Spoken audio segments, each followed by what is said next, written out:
Subscribe कीजिए हमारे इस चैनल को और दबाइए इस घंटे को ताकि लेटेस्ट न्यूज़ मिले सबसे पहले आपको। देखिए साहब, बात ऐसी है कि 30 साल से इस देश को नपुंसक बनाया गया है। नपुंसक, किसी को शक हो उसकी क्या मतलब है तो मैं I don't have to elaborate. We have been neutered by the threat कि पाकिस्तान के पास न्यूक्लियर हथियार हैं। आपका एक सिपाही सीमा के पार ऐसे पांव रखेगा, pop goes the वीजल, new Delhi में आप भाप में बन जाएंगे हम सारे। मैं सिर्फ याद दिलाना चाहता हूं कि 3 महीने कारगिल का युद्ध चला था। कोई मेरा भाई मुझे गिन के बता दे कितने बॉम्ब न्यूक्लियर हमारे सर पे गिरे थे। माफ कीजिए साहब, वो असली प्रॉब्लम नहीं थी।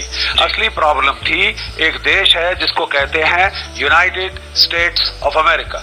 वो उस वक्त अफगानिस्तान में लड़ रहे थे। वो नहीं चाहते थे कि पाकिस्तान की सेना आपकी तरफ मुख करे।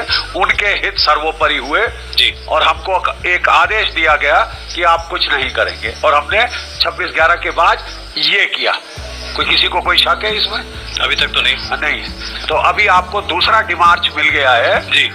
ट्वीट कर दिया डोनाल्ड ट्रंप साहब ने कि हम बातचीत कर रहे हैं, पाकिस्तान हमको तालिबान से बातचीत करवा रहा है, हमें पाकिस्तान की जरूरत है। भारत के ब्राउन एस लोग मरे तो मरे, श्वेत लोग तो नहीं मरे ना साहब। तो क्या करना चाहिए बख्शी साहब? क्या आपके हिसाब से क्या एक स्वाभिमान देश को क्या करना चाहिए? अपने स्वाभिमान की रक्षा करनी चाहिए। क्या करना चाहिए? आप युद्ध में हैं, आप युद्ध में हैं। आपको कोई शक है? अच्छा, अगर आपको शक है तो मैं बता दूं आपको, अगर आपको अभी भी शक है तो मैं बता दूं कि जो पाकिस्तान के फॉरेन मिनिस्टर हैं जिन्होंने कल वापस किया है विंग कमांडर अभिनंदन को, वो किस रूप में वापस किया है? Prisoner of war. Get that right? उनकी तरफ से वॉर है, हमारी तरफ से साहब एक ये कबूतर उड़ाने वाला, नोबेल पीस प्राइज को लार टपकाने वाला एक तबका है। वो कह रहा साहब हाँ ठीक है, अब बड़ी मुश्किल से फौज को इजाजत मिल गई, मोदी जी ने इजाजत दे दी, चलो साहब पार स्ट्राइक करो। लेकिन साहब केवल टेरर टारगेट्स पे स्ट्राइक होगा। हाँ, पाकिस्तान की फौज हमने देखिए बिल्कुल सही काम किया। जस्ट वॉर थ्योरी सेज कि साहब your response should be proportionate जी, जस्ट एंड प्रोपोर्शनेट। ठीक है साहब। तो हमने पाकिस्तान में कहां स्ट्राइक की? हमारे 12 मिराज 2000 जहाज गए, हमारे 4 सुखोई 30 साथ थे, हमारे एवैक साथ था, और शायद इलेक्ट्रॉनिक सप्रेशन एयरक्राफ्ट भी साथ थे। ये सारा पैकेज 80 किलोमीटर पाकिस्तान के अंदर घुस गया और बालाकोट कैंप को स्ट्राइक किया, जो कि जैश ए मोहम्मद का कैंप है। ठीक है साहब। जवाब में क्या हुआ साहब? पाकिस्तान ने दुनिया को बोला जैश ए मोहम्मद पाकिस्तान की फौज है, आप हिमाकत कैसे कर सकते हैं उसे छूने की। उसने अगले दिन हमारी फौज के एक ब्रिगेड हेडक्वार्टर, एक बटालियन हेडक्वार्टर और एक एमिनेशन डंप पे हमला किया। उनकी बजी पड़ी थी क्योंकि हमारी वायुसेना भी उतर आई मैदान में, तो उनके बम दाएं बाएं गिरे। ये तो किस्मत की बात है ना साहब। लेकिन आज हमें लोग कह रहे हैं कि ये हिंदुस्तान की फौज तो फालतू है, अगर ये मर गए तो इनको तो तनख्वाह मिलती है। तो साहब डी एस्केलेट होना चाहिए, क्योंकि अमेरिका से आदेश आ चुका है, डोनाल्ड ट्रंप साहब बोल चुके हैं, डी एस्केलेट होना चाहिए। मैं आपको एक लास्ट चीज बोल दूं, ठीक है साहब, क्योंकि मैं जरा, जो भी जनरल साहब होते हैं उनको तनख्वाह मिलती है 6 महीना आगे सोचने के लिए। बिल्कुल, आप समझ रहे हैं मैं क्या कह रहा हूँ? General is paid to think 6 month ahead. Platoon commander उसी की लड़ाई लड़ता है, वो 1 घंटा आगे की लड़ाई, कंपनी कमांडर इत्यादि। इस चेन में कम से कम 6 महीने आगे सोचना चाहिए। अमेरिका अफगानिस्तान से जाना चाहता है, वो अपनी एक जान भी और फालतू नहीं देना चाहता, वो अपनी जानों की कदर करते हैं। ये भारतवर्ष है जिसमें 80,046, आज 4 और गए ना, 46 4 50, 80,050 भारतीय लाशें सन 2008 से गिर चुकी हैं। अगर आप आंकड़े देखना चाहते हैं तो counter terrorism, south Asia counter terrorism के पोर्टल आप देखें, अभी तक का 80,000 भारतीय मर गए हैं साहब। ये एकमात्र देश है जिसमें कबूतर ब्रिगेड को तो ऐसा ठेंगे का फर्क नहीं पड़ता, क्योंकि साहब वो तो ऐसे होटलों में रहते हैं, मरते बाहर गरीब इंसान है। चावड़ी बाजार में बेचारे जो सब्जी बेच रहे होते हैं मर जाते हैं, वो जुलू कैटेगरी में नहीं है, तो वो तो साहब नाली के कीड़े हैं, वो गली के कुत्ते हैं, क्या फर्क पड़ता है, मरते जाने दो। अरे साहब ये 30 साल से चला आ रहा है, ये पुलवामा की बात नहीं है, पुलवामा की बात नहीं है। और मैं सिर्फ ये कह रहा हूं, क्या भारतीय खून इतना सस्ता है? Come on tell me, you bloody peacenik, भारतीय खून इतना सस्ता है? कबूतर उड़ाने वालों, मर जाओ चुल्लू भर पानी में डूब के। We are not prepared to die. Lieutenant general Gurmeet Singh और कह दूं जी, हम आएंगे आपके पास जी। देश सर्वोपरि है जी। मोदी साहब के कंधों पर इस वक्त बहुत भारी बोझ है। मैं जानता हूं पूरी दुनिया शामिल यूनाइटेड स्टेट्स ऑफ अमेरिका का दबाव है कि वो साहब अमेरिकी राष्ट्रहित नहीं चाहते कि यहाँ कोई युद्ध आगे बढ़े, लेकिन आपके हिसाब से हमारे राष्ट्रहित क्या चाहते हैं? जरा दुनिया से पूछिए, हमारे जो विंग कमांडर विंग कमांडर अभिनंदन जब जहाज से उतरे, मैं टीवी पे बड़े ध्यान से देख रहा था। I found his walk wooden. He was walking in a wooden fashion. He was not very aware of his surroundings. क्यों लेट हुआ कल इतना ज्यादा? क्योंकि जब उस बेचारे को शूट डाउन किया गया, टूट पड़े भेड़ियों की तरफ उसके ऊपर पाकिस्तानी के कुत्ते, और ऐसी मार मारी, बेचारे का खून यहां से टपक रहा था, वहां से खून टपक रहा था जी। कि जो कैप्टन सौरभ कालिया के साथ हुआ था, जब उसकी लाश वापस आई थी, क्या आप जानते हैं कि उसकी लाश के ऊपर पूरे बदन पे सिगरेट के निशान थे जलने के, उसकी तमाम सारी हड्डियां तोड़ दी गई थी, उसके दोनों आंखें उसकी गालों पे लटकी थी। They had been gouged out.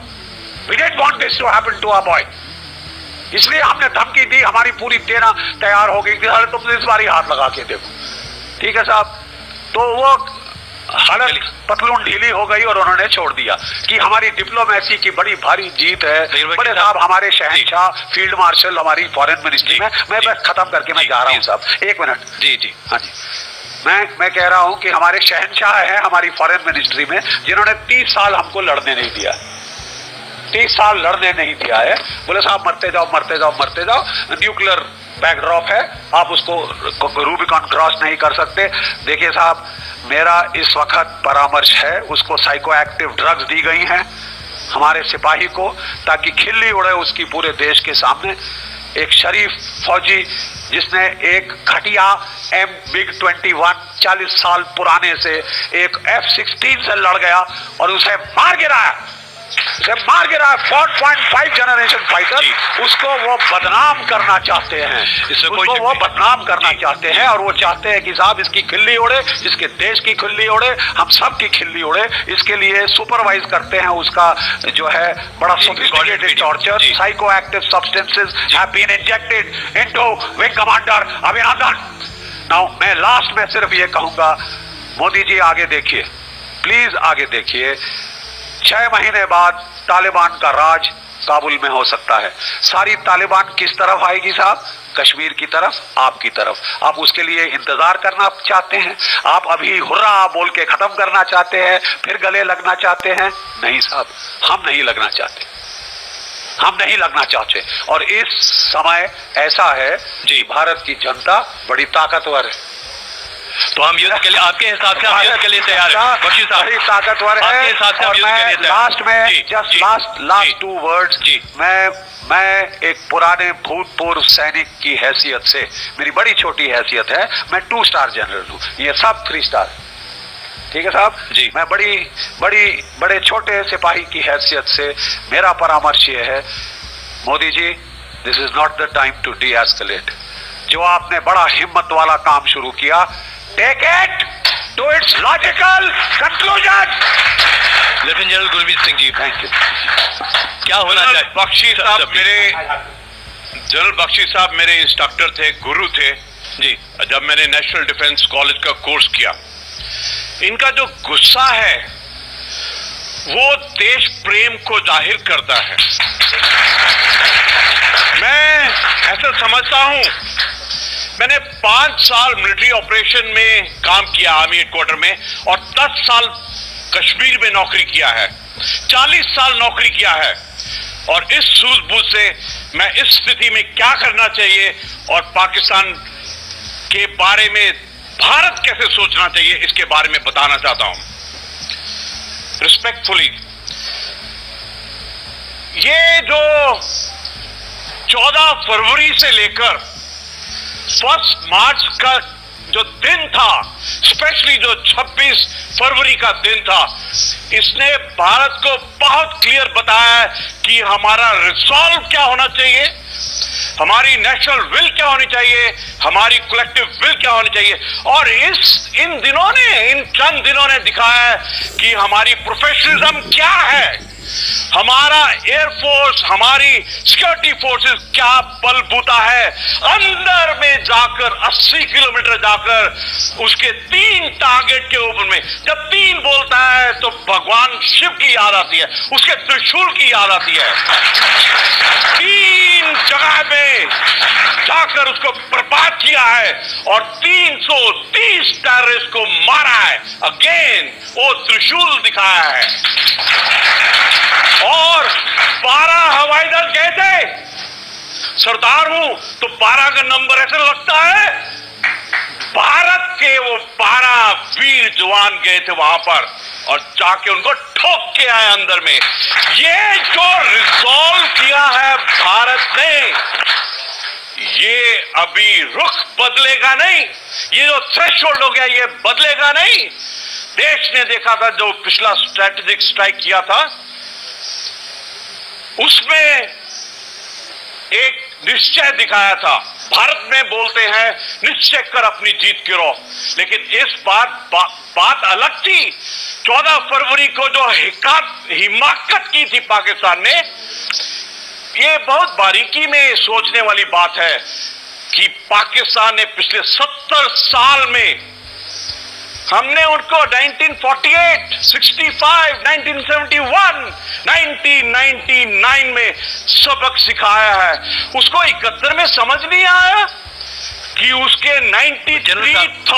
एक सेकंड मैं, लेकिन आपका जो सवाल था जी, करना क्या है? जी बिल्कुल, करना है, हमारा टारगेट है पाकिस्तान आर्मी का वो अंश जो टेररिज्म में काम करता है, आईएसआई जो टेररिज्म को करता है, टेररिस्ट ग्रुप और टेररिस्ट ग्रुप हेडक्वार्टर और उनके लीडर, और जो टेररिस्ट का इंफ्रास्ट्रक्चर, जो उसकी इंडस्ट्री जो ताता पाता है, और जो भारत के अंदर में, जो कश्मीर के अंदर में टेररिस्ट ग्रुप, उनके जो सपोर्ट ग्रुप, उनके जो लॉजिस्टिक ग्रुप है, उसको बर्बाद करना है। भारत ने ये एक चीज सोच लिया है कि ये जो टेररिज्म के ऊपर लड़ाई है, ये जो हिमाकत की है पाकिस्तान आर्मी ने, अपने हवाई जहाज लेके मिलिट्री टारगेट ढूंढ रहा था। 27 तारीख को उसने एक्ट ऑफ अग्रेशन किया है। अगर आप हमारे डिप्लोमेटिक डिमार्श को ठीक से पढ़े तो एक्ट ऑफ अग्रेशन था, और ये बताया है कि जो हमारा रिस्पॉन्स होगा, मिलिट्री रिस्पॉन्स, वो लेजिटिमेट होगा, वो जस्टिफाइड होगा। और किस दिन वो आएगा, वो हमने तो पहले बताया नहीं था कि 26 तारीख को करेंगे। देश की सरकार क्या कर रही थी, हर एक यंत्र तंत्र को इस्तेमाल किया है। ये पहली बार एक बहुत नशा और मजा आया है कि भारत की जितनी शक्ति है, diplomacy, media, information, economy decision, technology, एक एक व्यक्ति खड़ा हुआ है, एक भारत को एकजुट कर दिया है। इनफैक्ट एक सेकंड दीजिए, ये मामला पैशन, इंटेंसिटी और जुनून का है, रोकिए मत। ये भारत चाहता है कि ये जो पिछले 30 साल से जो पाकिस्तान करने की कोशिश कर रहा है, इसको अपना रुख बदलना पड़ेगा। इसका जो टेररिस्ट का त्रिकोण है, इसकी जो झूठ प्रोपेगेंडा और ब्लफ है, उसको तोड़ना है। जल साहब प्लीज।